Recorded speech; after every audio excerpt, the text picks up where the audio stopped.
We're live. Hello. Thank you all for joining us today for this National Day of Action and Healing to Stop Asian Hate.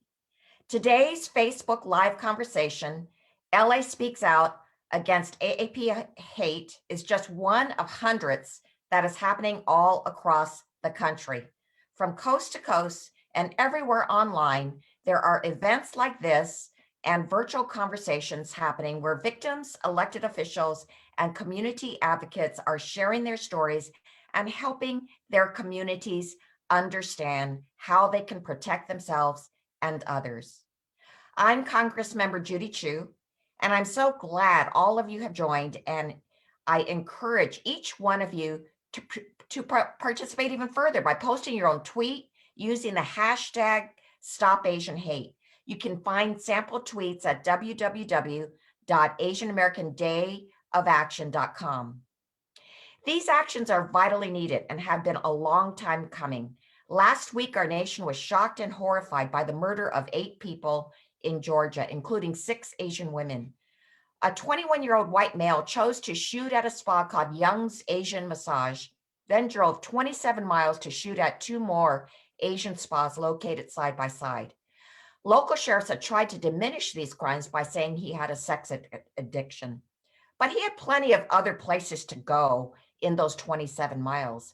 Instead, he chose 3 places where there would be no doubt that Asian women would be killed. And there's no doubt in my mind that these shootings were a hate crime. But in reality, this has been the latest in a string of anti-Asian hate crimes and incidents that's been happening over the past year. In fact, since the start of the coronavirus pandemic, there have been over 3,800 reported anti-Asian hate crimes and incidents, and that there's been an alarming spike in this last month of crimes against the more elderly and vulnerable. That is why we in the Congressional Asian Pacific American Caucus, which I chair, are taking several actions. We called for this National Day of Action. This weekend, we will be going to Georgia to visit the 3 shooting sites and meet with AAPI local leaders to hear directly from them. And fortunately, we've already gotten help from a very important partner, and that is President Biden. Within his first week in office, President Biden issued a presidential memorandum to address anti-Asian hate that instructs the Department of Justice to do more to help track and address hate crimes. And in fact, we've already met with the Department of Justice. But this is just a start. Our laws are clearly not suited to this moment, and that is why we are pushing for Congress to pass the COVID-19 Hate Crimes Act and the No Hate Act. These 2 bills will help provide more resources and support needed to track and respond to hate crimes and to keep our communities safe. And I am hosting today's event here in LA. Today, we will hear from victims of those attacks and their allies.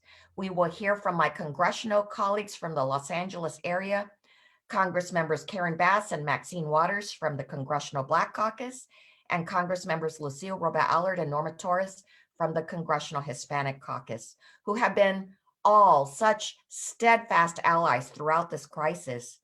And let me thank all of them for also being members of our Congressional Asian Pacific American Caucus. Today, we will also hear from the head of the hate crime reporting site, Stop AAPI Hate, and also from the head of the Asian American Advancing Justice, who will talk about bystander intervention training, which teaches tools that can be very powerful in combating hate crimes. I also want to hear from all of you. Today is about elevating AAPI voices and stories. And so if you experience an instance of anti-Asian hate this past year, please share it in the comments below, and I will read as much as I can at the end. The more stories we can share, the more our friends and neighbors will be able to understand what our communities have been experiencing this past year, and they will realize they are not alone. The Asian American community has been in pain for so long, but we cannot be silent anymore. Today, with our virtual day of action and healing, we are speaking out. And joined by allies across the country, we are making it clear that we reject bigotry and xenophobia. I know that together we can stop Asian hate. And now it's my privilege to introduce our first speaker who will tell her story, Tani Jiraprapasuke. Thank you so much, Congresswoman Chu, for allowing my voice here today. Every disease has come from China, and everything comes from China because they're effing disgusting. These were the derogatory words that were flung at me for 15 minutes on February 1st, 2020, by a man who hated me because of my Asian face. It was a Saturday night. Fears of the coronavirus was already looming. My friend and I were heading home on the Gold Line from downtown LA. A man wearing a black LA Kings t-shirt boarded and began ranting about China and the disease. I was the only Asian person on the train, and his anger was directed at me. After 10 minutes of his continuous expletives, I looked around the train for an ally, and everyone averted my eyes. I took my phone out to record him because I didn't know the extent of his hate for me. I didn't know if he was going to physically harm me. After he got off the train, I thought about my elderly mother and wondered what he would have done to her. And so I decided to share my video on Facebook as a kind of warning to the AAPI community that this type of blatant racist attacks were happening right here in our diverse city. Since my post on social media, I've continued to see videos of attacks on elderly members of the AAPI community. And every time I would wait for mainstream media to cover the crime and leaders to speak out, but no one would validate our humanity.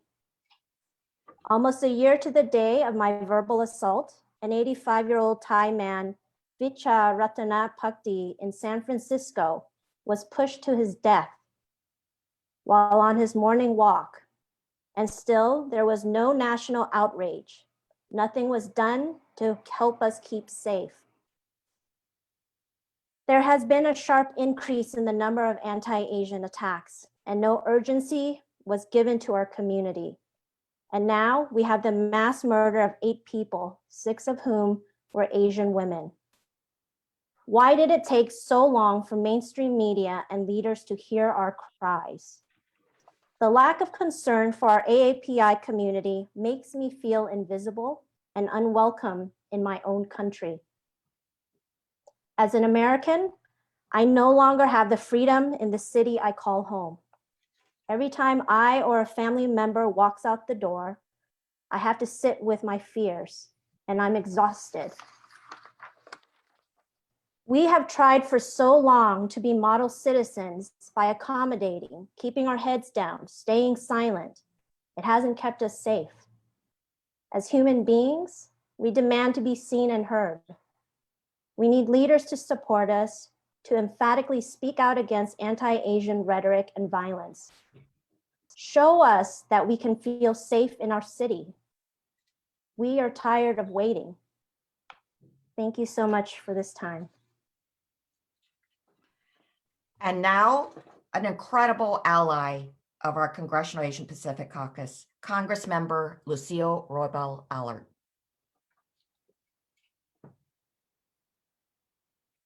Oh, please unmute.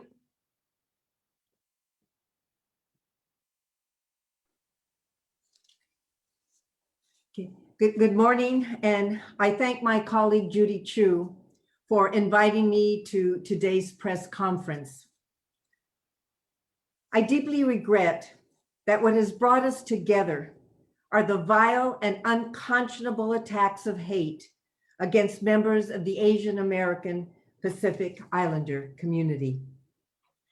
I was born and raised in Boyle Heights during a time when it was one of the most diverse communities in Los Angeles. Later, as an elected official, I had the privilege for many years to represent Chinatown, Little Tokyo, Filipino Town, and parts of Koreatown. During that time, I gained even greater respect for your varied cultures and your long and continuing history of contributing to the beauty, security, and strength of our nation, which is enhanced by our diversity. The horrifying and tragic murders and assaults against the Asian American Pacific Islander community bring shame and dishonor to our country. Those who commit the crimes of hate are a disgrace and a discredit to our American values and every American. Tragically, the fear and hatred against the AAPI community was fueled by the highest levels of power of the past administration. The racist and bigoted lies spread by former President Trump and his allies, which dehumanized and blamed our AAPI countrymen and women for the coronavirus, was an insidious lie that spread like a cancer and has threatened to weaken the very fabric of our American society. If you are a victim of a hate crime, please know the shame does not fall on you, but rather on the bully perpetrators of the crime and those who support and encourage it. To win this fight against this criminal behavior, I encourage you to report every crime against you or a member of your family. If you fail to do so, it's as if the crime never happened, and it will weaken our ability to build a case against this evil, which threatens you and the safety and well-being of your family and all Americans. You are all truly valued and respected Americans who are not alone in this time of crises. You are supported by many across our nation who reject this cancer of bigotry and lies. They too are working against the unfounded fear, intolerance, racism, and unconscionable violence festering against the AAPI community. In closing, please know that I am with you, and I will continue to stand up, and speak out until we stop Asian hate. Thank you. Thank you so much, Congressmember Roybal Allert. And now we will hear the story of Hong Lee. Thank you, Congressmember Chu. My name is Hong Lee, and a few months ago, I was at a restaurant in Los Angeles. A man came up to me and handed me his business card. He said, "Hey, let's have lunch." I respectfully declined and informed him, "No, I'm sorry, I'm married." He then snatched the business card from me and told me to go back to Asia, followed by 2 minutes of hateful and derogatory words. My only defense mechanism was to record with my phone in hopes that it would not escalate to a physical altercation. The employees and the patrons around me did the best they could do to help under the circumstances and were able to eventually move him to the other side of the restaurant. I then called 911 for myself as I was crying in the corner. The police officer arrived and I showed him the video of the incident. He told me that this is something that happens all the time and it's normal. I then requested a police report and he told me, "No, there's no crime here, so there's no report." My husband and I then went home and were debating whether or not we should share the video of the incident. We heard there were over 2,500 attacks by that time against the AAPI community and wanted to share the video in order to raise awareness about what was going on, especially because I have never seen a video as horrific as the incident that I encountered. After sharing the video, it went viral, and my case at the time was one of the few cases that made it to mainstream media. After it went to mainstream media, 5 other victims came forward and recognized the man to say they were also assaulted by him as well. One of the cases ended up becoming a hate crime with a criminal threat, and has been escalated to the city attorney's office for review. My case, along with all of the other victims' cases, are supporting that case. Since then, LAPD has apologized, took my police report as a hate incident, and retrained all of their patrol officers on how to address acts of hate when they respond to it. The restaurant has now taken the initiative to train their staff on bystander intervention training, which we have found out from the recent report by Stop AAPI Hate that the vast majority of these hate incidents and hate crimes are happening inside of businesses. And so I would like to applaud the restaurant for taking action. I am now also collaborating with LA County on the LA versus Hate initiative and am the ambassador for the initiative, where I get to help other victims of hate to be able to get connected to counseling, medical assistance, legal aid, and reimbursement for lost wages, for example. I am also now partnering with Stop AAPI Hate and Asians American Advancing Justice as well. And so my message today is that if you're ever a victim, please know that you're not alone. There's an entire community there to support you. And please speak up, because chances are you may not be the only victim. Just like in my case, there were 5 other victims. And if you were ever a witness to an act of hate, please help the victim. Say something if it's safe to do so. And after the incident is over, please console the victim, because chances are they most likely have a lot of trauma from the incident. And in my case, I had severe PTSD, insomnia, and I was afraid to go outside for a long period of time. And I would like to thank LA versus Hate for connecting me to counseling to help me through the healing process. Thank you so much. Thank you so much, Hong Lee. And now a tremendous leader who is the immediate past chair of the Congressional Black Caucus, Congressmember Karen Bass.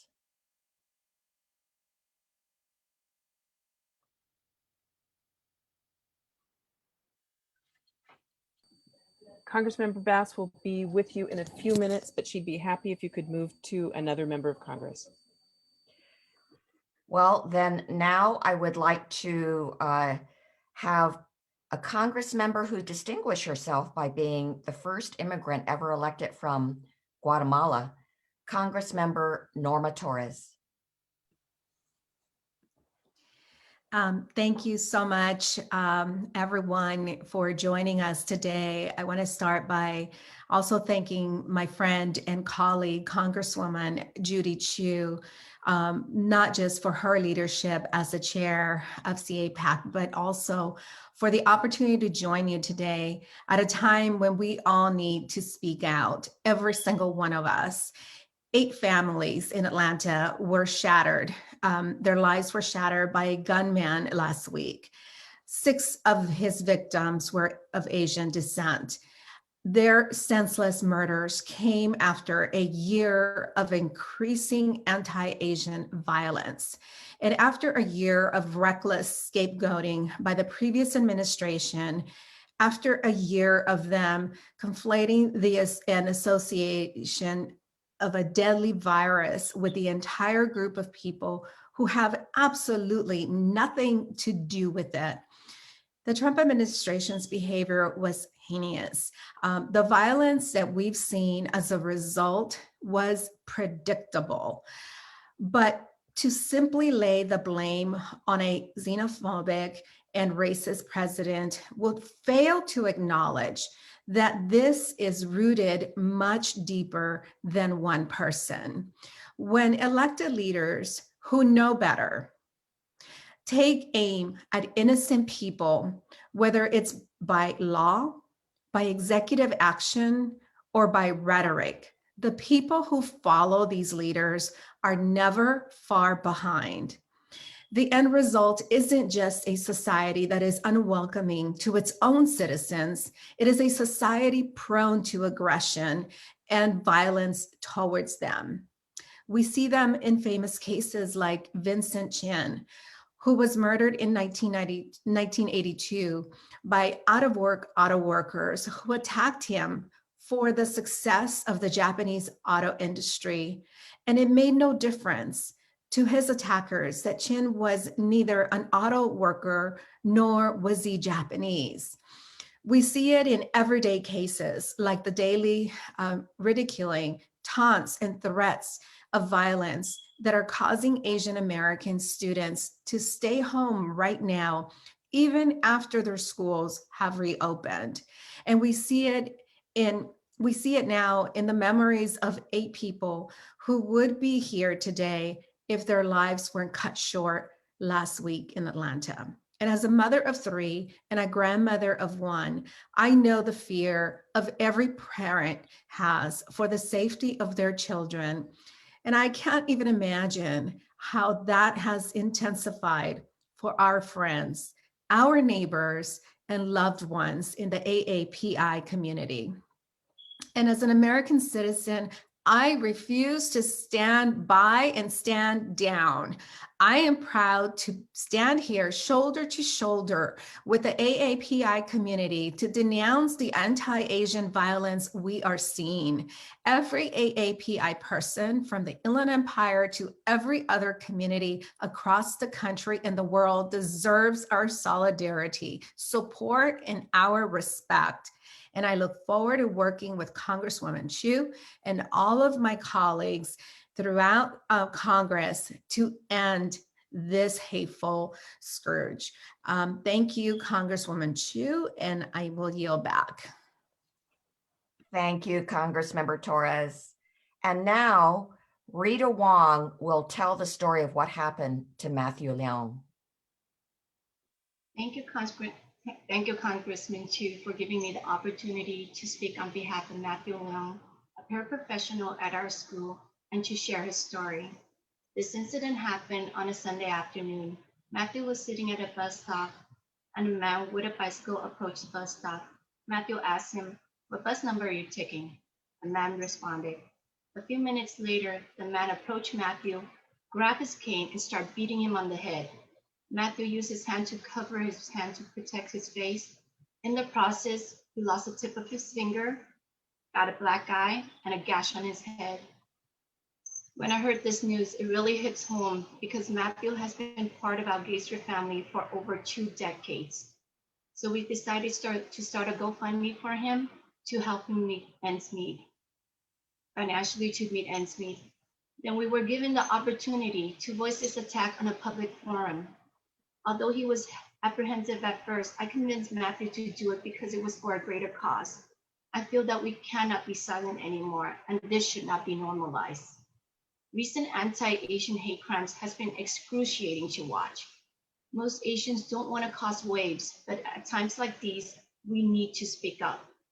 Although we live in a melting pot, I feel that no matter how long we've been in America, Asians are still being seen as foreigners. I immigrated to America when I was 7, and I too experienced racism. Having firsthand experience with that, I want to make sure all students don't have to go through what I went through. I believe that all cultures should be celebrated and taught at schools. As educators, it is our job to teach all students about equity, inclusion, and anti-racism. The wave of anti-Asian violence needs to stop. Educating our youth will be the start of change for a kinder and safer future for all. Thank you.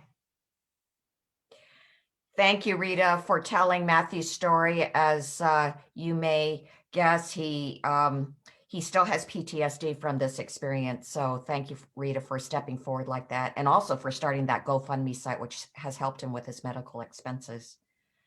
And now we will hear from a very distinguished member of Congress, the chair of the Financial Services Committee, Congressmember Maxine Waters.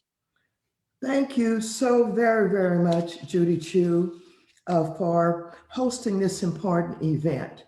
You know, as one of the most senior members of the California delegation, I feel a strong responsibility to provide leadership on this issue.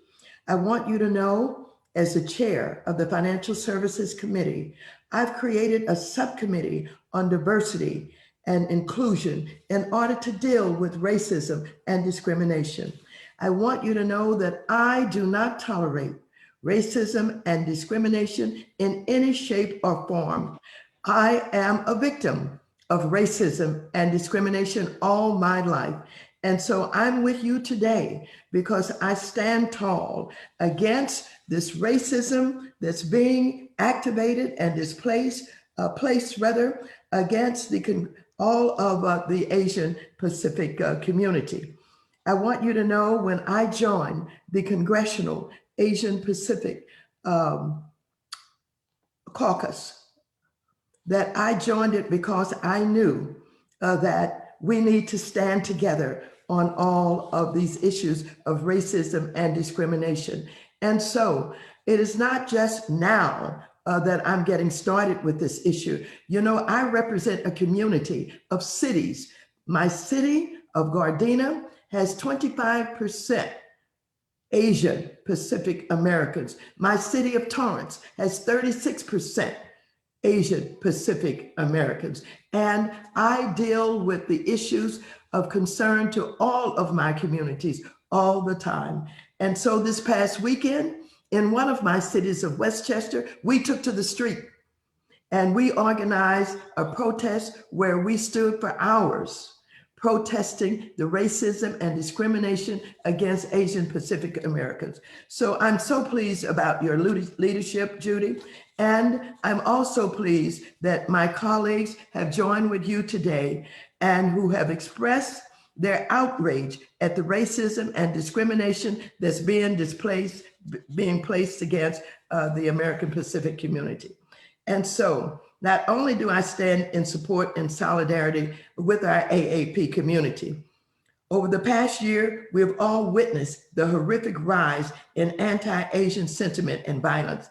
And we're here today to say in no uncertain terms, enough is enough. Just this week, when I mentioned to you that I joined with grassroots leaders of all ages and backgrounds for a protest in my district, I want you to know we're going to continue. We're going to do this as often as we can, and we're going to move around the district in doing it. The racist attack in Georgia that killed 8 people, including 6 women of Asian descent, was a horrid reminder of the white supremacist threat that has plagued our country for hundreds of years. That attack is rooted in the same type of hatred that killed 9 Black members of the Emmanuel AME Church in Charleston, South Carolina, and is rooted in the same type of hatred that killed 23 Latinos at the Walmart in El Paso, Texas. It is clear that the only promise of white supremacy is that none of us are safe. The anti-Asian violence isn't just happening in one community, in one neighborhood. It is happening all over the country, and yes, in our own backyard too. While Donald Trump's hateful and xenophobic rhetoric and actions contributed to this recent rise, we must not forget our country's record when it comes to the treatment of Asians and Asian Americans. In 1882, we had the Chinese Exclusion Act, which basically banned the immigration of Chinese laborers. In World War II, we saw the forced internment of over 100,000 Japanese Americans. And it is one of those camps where our own colleague, Congresswoman Doris Matsui, was born. And let us not forget that the very Ku Klux Klan that terrorized Black people in this country also waged attacks on Asian Americans. Now, during this time of grief, I know that the fear so many in the AAPI community are feeling can be paralyzing and debilitating. But I want you to know that I will never stop fighting to stop Asian hate, protect you, and lift your voice. So I thank you again, Congresswoman Judy Chu, for holding this important press conference and for inviting me to share my thoughts. And I know that you can depend on me to be in this struggle, and not one press conference, not one press release, not releases simply on our social media, but every day in every way. And again, as chairperson of the financial services community, I will use my platform to basically support you and deny any opportunities for Asian hatred in any of the work that I do. Thank you so very much, and I yield back the balance of my time to you.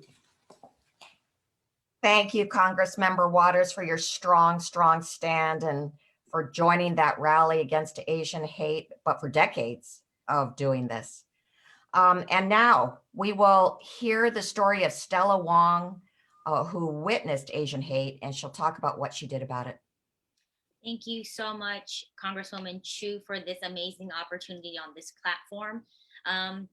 The racial hate that I experienced myself, I was fortunate enough to intervene. LAX pickup airport area where I overheard a passenger yelling racial remarks at the Asian driver, saying, "You Asian piece of, you probably don't have papers to be here." The minute I heard those phrases, I just sprung into action without any hesitation. The first thing I did was to make sure that the Uber driver was okay. And when I went to go see how he was doing, he was very afraid, timid, and very frantic at the situation. He started recording the interaction between myself and the driver out of fear. My responsibility as a human being, regardless if this person was Asian, Black, whatever other race, it's our obligation to make sure that we look after each other. And for this particular incident, it was a very traumatic experience for me as well. It allowed me to realize how naive I was in dealing with, racism. I've always seen it in social media, on the news, but never could I have ever imagined that I would put myself in a situation like this. But if I'm 5'1", 120 pounds soaking wet, standing up to a man double my size, anyone shouldn't be afraid. It could have been my mother, it could have been my father, it could have been my friend's parents, someone that I know. And the narrative has to change where people only react when it only affects them on a personal level. And it should never be that case. At any point in time, you feel it in your gut. And we all should know the difference between right and wrong. And I'm really tired of the news media and the narrative of putting all these minority groups against each other. And that's the furthest thing from the minority groups, because we as people that are minorities, we know how we operate. And we have to constantly, on an everyday basis, walk on eggshells so that we don't feel this stigma of how Asian people are amongst other races. And what we lack in this world is empathy. If we try to have an understanding of the experience of other people, or try to understand the perspective of other people, maybe this situation wouldn't have happened or have happened like this. But at the same time, there has to be some kind of accountability. And from the previous, from everything that's been happening, we know the basis of the whys. These are uncomfortable conversations and questions that need to be had. All these minority groups tend to have a group where we have to come together, try to find a solution. We know what the root of the problem is. In order for us to even take one step into the right direction, the conversation of uncomfortable questions need to be had. And if in order for us to even get there, it has to be on a collaborative effort from all of everyone in the community, not just certain groups of community. We are a human race. We bleed the same color. We breathe the same air. We as minorities are great, nice people, but it's very unfair that we give out that energy, and the energy that we give out is never reciprocated back to us.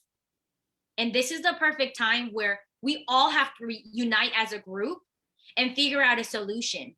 I am extremely tired of waking up every morning. Every morning, it is extremely mentally exhausting. Not have I been physically traumatized by this experience, but the lack of accountability and the lack of empathy on how the person who had that traumatic experience is going through. I'm tired of these unfulfilled I'm sorries. These I'm sorries are only band-aids. It doesn't solve anything. I'm tired of ripping out a band-aid on a daily basis. We're not worried about the solution. We just want to band-aid. We just want to cover things up, and I'm tired of that.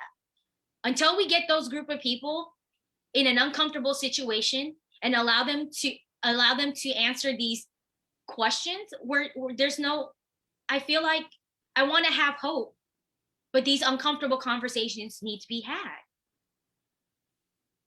So I just hope and pray that the world is not what it's shown me.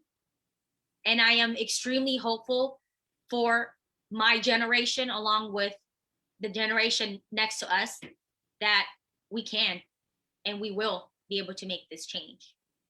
But until there's accountability and until we call a spade, I'm tired of the narrative and I'm tired of the sugarcoating. As human beings, and how much impact the social media and the news media has, it's their responsibility to delegate the realness, the truthness, the authenticity, and the transparency to the people, because the media will always have that upper hand. Thank you so much, Stella. I really appreciate it. And now we have Congress member Karen Bass. I go to calls for service. Hello. Hello, everyone. Can you hear me? Yes, we can. Okay, great. I just wanted to say that I stand in solidarity with my colleagues, all of my colleagues that are here, in denouncing the attacks on the API community. For 4 years, we had a president who fomented racial division, who attacked each of us. And it is no surprise that there has been a rise in hate crimes, no surprise that there was a rise in white supremacist groups, and the audacity to say that Georgia was not a hate crime. It was consistent with the sheriff who said that the perpetrator was having a hard day, but then when you looked into his background, you saw the racist anti-Asian posts that he was doing on social media.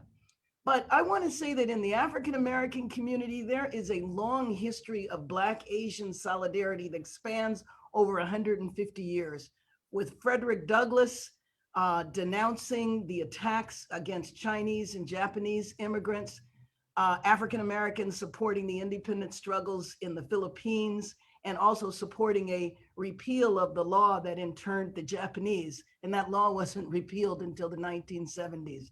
To me, this solidarity extends into this day, and I denounce the attacks and call for the arrest and prosecution to the full extent of the law, regardless of who the perpetrators are. And anything that I can do to continue this solidarity, I want everyone to know that I am more than happy to participate in any of the efforts. Thank you very much. Thank you so much, Congressmember Bass. And now, the head of the Stop AAPI hate crime reporting site. She is the executive director of APCON, Manju Kulkarni. Thank you so much, Congresswoman Chu, for your tremendous leadership on this important issue.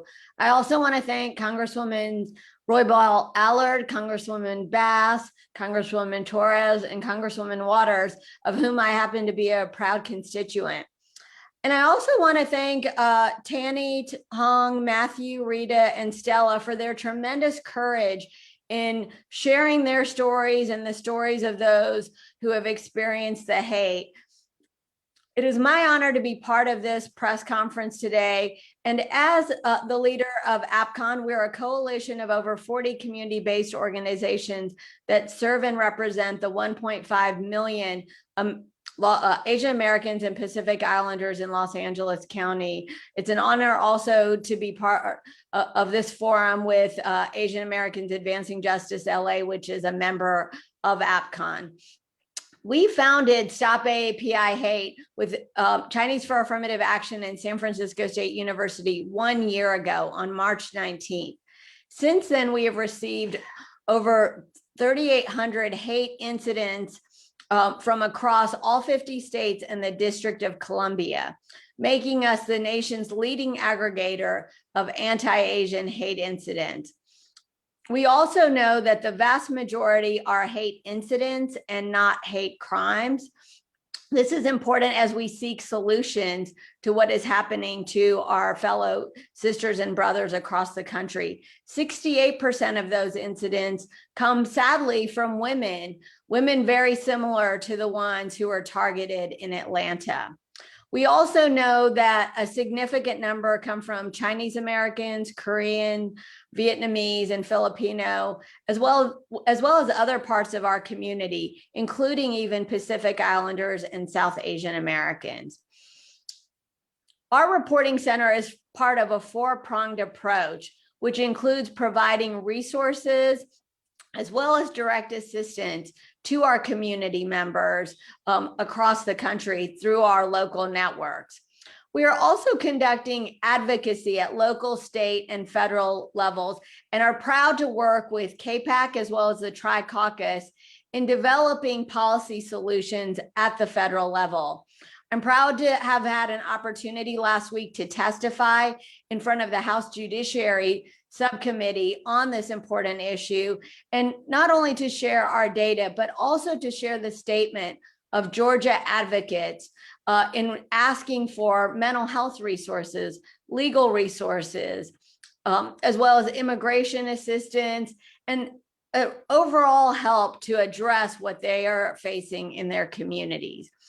I want to encourage everyone today to report to Stop AAPI Hate. We have a form available not only in English, but several Asian American languages. And it's so important to report to us because it is only through this reporting that we will understand the problem faced by millions of Asian Americans across the country. And by understanding the problem, we are better able and suited to address this through actions at the federal, state, and local levels. And so I look forward to working with all of the members of Congress moving forward, as well as the Biden administration and our state and local governments. Thank you so much, Congresswoman Chu. Thank you so much, Manju Kulkarni, for your outstanding work. And now the CEO of Asian American Advancing Justice, who will talk about bystander intervention training, Connie Chung-Jo. Thank you, Representative Chu. Asian Americans Advancing Justice LA is the nation's largest civil rights and legal services organization serving the Asian American, Native Hawaiian, and Pacific Islander communities. We have an anti-Asian discrimination project to support Asian victims in Southern California who have experienced hate, including a multilingual helpline in 5 Asian languages, a victims advocate, and legal services, including most recently adding monthly housing rights clinics. I want to talk about what you can do for allies who want to help victims. Starting in April, we will offer free bystander intervention trainings online so you can help someone if you see them being harassed. We'll be opening registration up soon on our website, so please sign up for our email listservs at advancingjustice-la.org or follow us on social media. For bystanders who want to help when they witness an incident of hate, please follow the 5 Ds. First, distract. Take an indirect approach to de-escalate the situation, such as asking the target for directions or dropping something on the floor to direct attention away from them. Second, delegate. Find someone in a position of authority, like a manager, and ask them for help. Third, delay. After the incident is over, stay with the victim and check in with them. Fourth, direct. During the incident, if it is safe to do so, speak up clearly and say, "This is not right." Go directly to the victim and ask them how you can help. Fifth, document. Make sure that the person is being helped by the 4 Ds above. And if so, then you can document, please document the event. Pay attention to the details so that the victim can use that to report the incident, such as the time and the location of the occurrence. If you videotape, share that footage with the victim or get the victim's permission first before sharing with others. Let's be real. The racism we are seeing today is happening all over the country, but the highest number of reports are happening in places like here in Los Angeles, the Bay Area, and New York City, which have the largest populations of Asians. People are being attacked and harassed by neighbors, colleagues, and locals who interact with Asians every day. Racism is not a tumor that you can cut away with surgical precision by eliminating QAnon and leave the rest of the country intact. No, racism is a virus that has spread throughout this entire country. This means every American must do their part to fight it. We all need to take personal accountability to be responsible for how we can address anti-Asian hate and to end racism for all in this country. Thank you. Thank you so much, Connie Chung-Jo. Those were very, very wise words, and I look forward to your bystander intervention training. Okay, now we are beginning the press Q&A. Please leave questions in the chat, and also if you have any stories that you would like to share, please put those in the chat, and I will read as many of those as I can. The first question is from Carolyn Tucker with NBC-owned stations, which is, what can Congress do to help curtail these hate crimes and hate incidents across the country? And also, can you tell us more about your trip to Georgia and why it's important for House members to make the trip?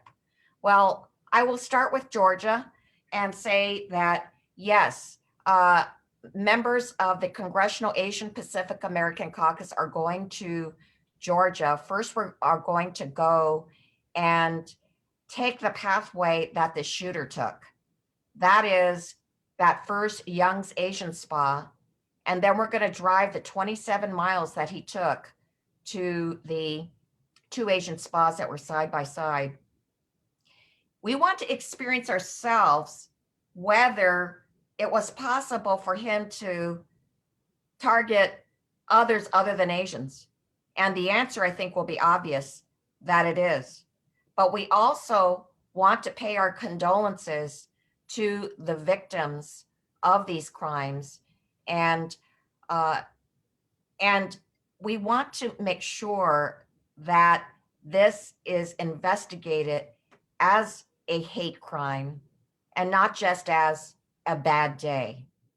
And that means that law enforcement needs to get the resources to interview witnesses that might speak different languages like Korean, that might have information that are in the Korean newspapers. This takes extra resources, and it is a matter of how much in resources they want to share. That's why it's also important for us to talk to the AAPI leaders in the area. We want them to give us feedback as to what more they need to be able to deal with this situation. And then with regard to Congress, we are pushing 2 hate crime bills. One is called the COVID-19 Hate Crimes Act, which directs the Department of Justice to select a pertinent person who will facilitate the prosecution of these crimes. And then also establish guidance to local law enforcement on how they can designate these as hate crimes and also provide for multilingual resources.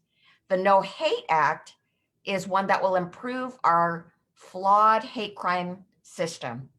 We have a flawed reporting system where most local jurisdictions actually do not report on the hate crimes, and where there sometimes is no program. Hence, this also has grants for local law enforcement that want to start a hate crime program and also get training for it. There will also be oversight by the U.S. Attorney General, who will provide us with an annual report of how our hate crime reporting and programs are in the United States of America.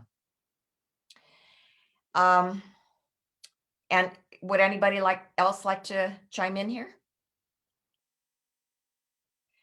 If not, we will go to the next question, which is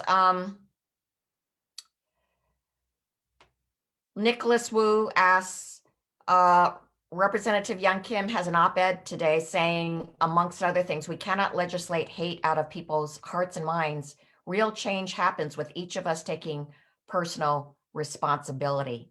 Could I get your reaction to that, Representative Chu? Thanks. Legislation is what can vastly help in changing this situation. And first of all, Congress needs to be on record in condemning the anti-Asian hate crimes. And in fact, we put on, thanks to Congressmember Grace Ming, a resolution on the House floor condemning these anti-Asian hate crimes.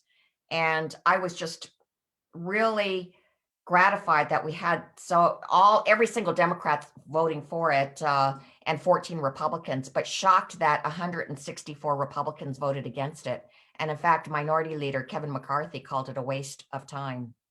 I think that our leaders need to show that they are supporting the AAPI community.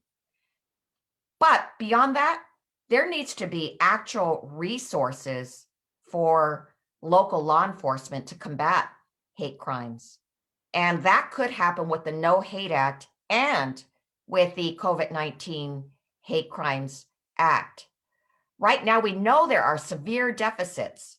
18 states don't even require the reporting of hate crimes. 3 states don't even have hate crime statutes. So those are things that need to be changed. We also need to come together, and that's what this event here is all about. But nonetheless, there are legislative solutions. And are there other Congress members that would like to, or other people? Manju, would you like to say something? Yes, please. Thanks so much, Congresswoman Chu. You're absolutely right. What we are looking to do, I think, both on legislative as well as administrative levels, is really to address behavior. And I think so much of the efforts that you've taken leadership on, Congresswoman Chu, have done exactly that, to take a 3-pronged approach, which is to provide more resources at the community level, as you indicated, to develop a strong infrastructure to deal with hate incidents and hate crimes. We know that we have local law enforcement and the FBI on the crimes front.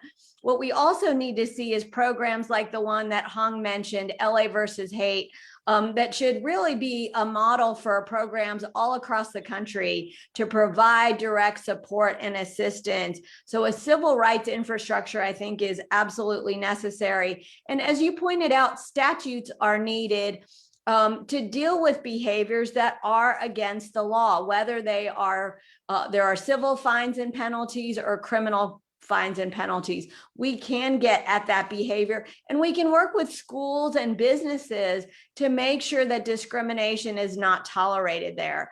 So I couldn't disagree more with Congresswoman Kim in terms of no one is looking to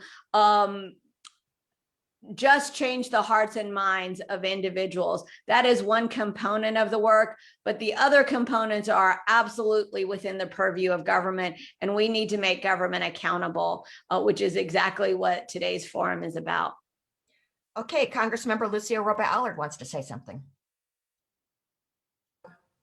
Judy, I'd like to take a moment when we have a moment to. Okay, and then Congressmember Waters. Okay. I just want to say that I completely disagree with Representative Kim.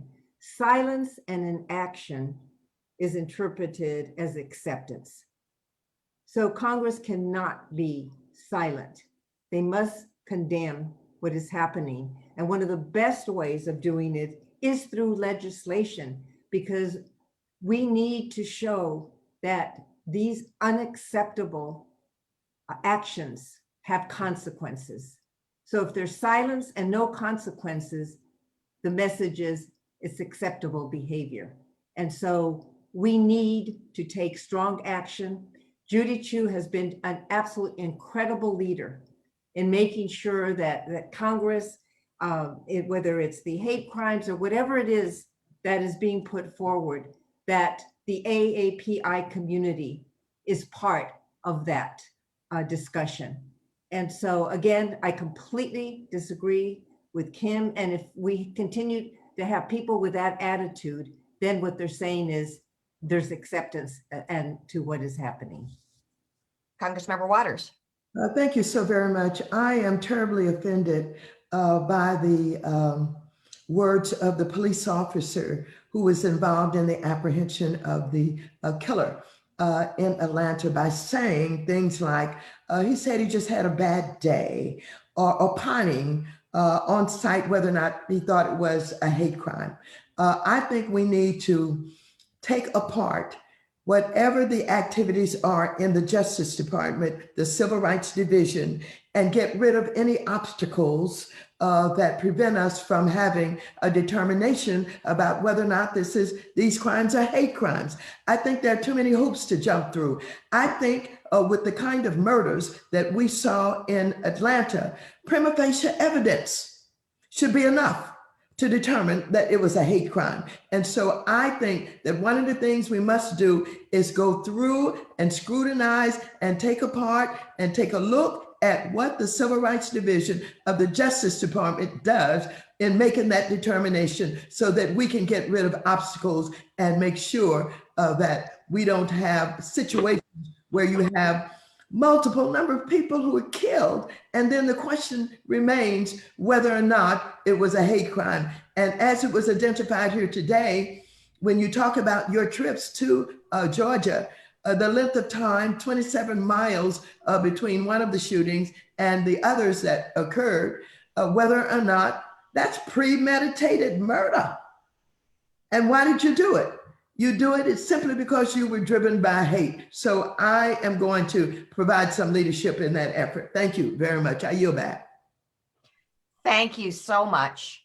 Well, we've reached the end of the hour, and I want to thank all our speakers who joined us today.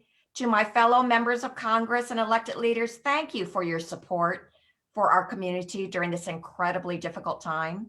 To those who shared their stories with us, thank you for your bravery, your resilience, especially our speakers today, Tani Jirapapasuki, Hong Lee, Rita Wong, and Stella Huang. And to everyone who tuned in, thank you for participating today to uplift Asian American voices and to learn how you can help and to speak out to stop anti-Asian hate once and for all.